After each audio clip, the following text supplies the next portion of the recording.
हर हर महादेव, हर हर महादेव, हर हर महादेव। ओम नमः शिवाय। हर हर महादेव।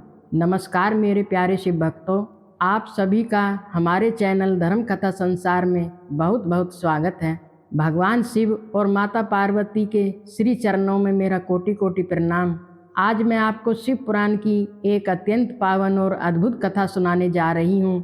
यह कथा माता पार्वती की उस महान तपस्या की है जिसके प्रताप से एक खूंखार व्याघ्र भी उनका परम भक्त बन गया और इसी तपस्या से देवी कौशिकी का प्राकट्य हुआ।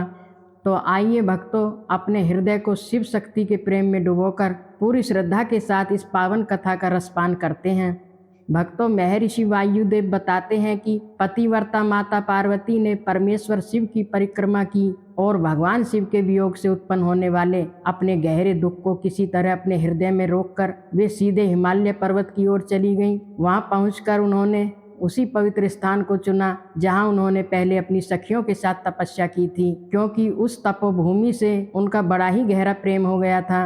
अतः माता पार्वती ने अपनी नई तपस्या के लिए फिर से उसी स्थान को चुना। अपने माता पिता के घर जाकर उनके दर्शन किए, उन्हें प्रणाम किया और सारा समाचार बताकर उनकी आज्ञा प्राप्त की। आज्ञा मिलते ही माता ने अपने शरीर के सारे सुंदर आभूषण उतार दिए, तपोवन में जाकर स्नान किया और एक तपस्वी का परम पावन वेश धारण करके अत्यंत तीव्र और दुष्कर तपस्या करने का संकल्प लिया।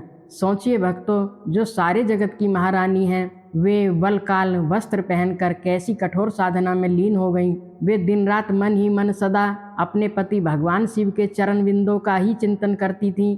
उन्होंने एक क्षणिक भी शिवलिंग की स्थापना और उसी में भगवान का ध्यान करके जंगल के ताजे फल फूलों से पूरी ब्राह्म विधि के अनुसार तीनों समय शिव जी का पूजन करने लगी। माता के मन में यह दृढ़ विश्वास था कि भगवान शंकर ही ब्रह्मा का रूप धारण करके मेरी इस तपस्या का फल मुझे देंगे। इसी अटूट विश्वास के साथ वे प्रतिदिन घोर तपस्या में लगी रहती थी।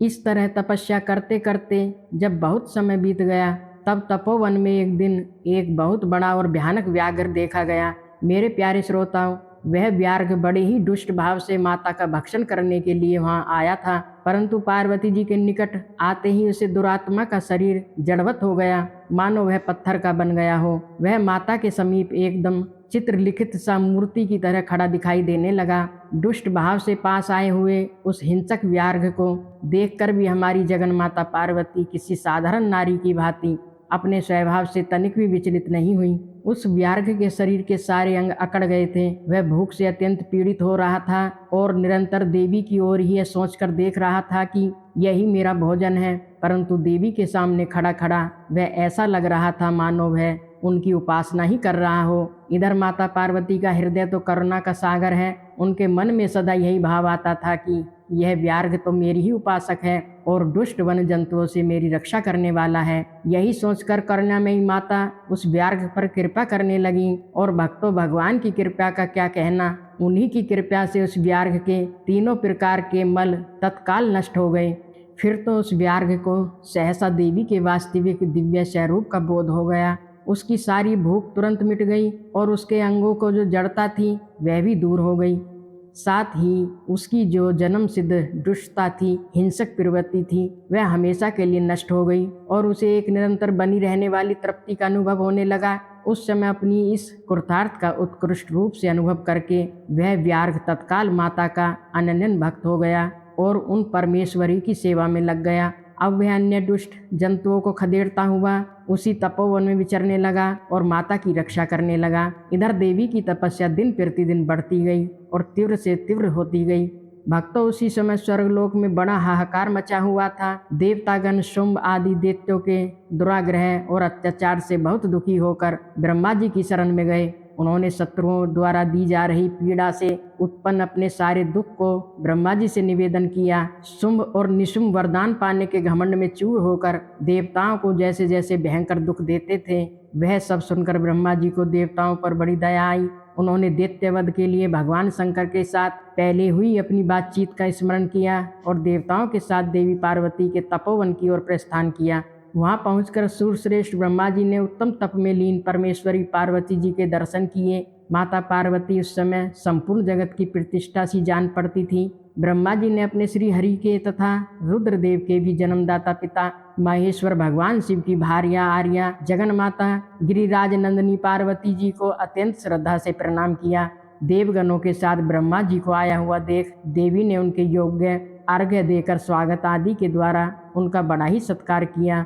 बदले में ब्रह्मा जी ने अपनी माता का सत्कार और अभिनंदन किया और फिर एकदम अनजान की भांति देवी से उनकी इस घोर तपस्या का कारण पूछने लगे। ब्रह्मा जी बोले, हे देवी, इस तीव्र तपस्या के द्वारा आप यहाँ किस अभिष्ट मनोरथ की सिद्धि करना चाहती हैं?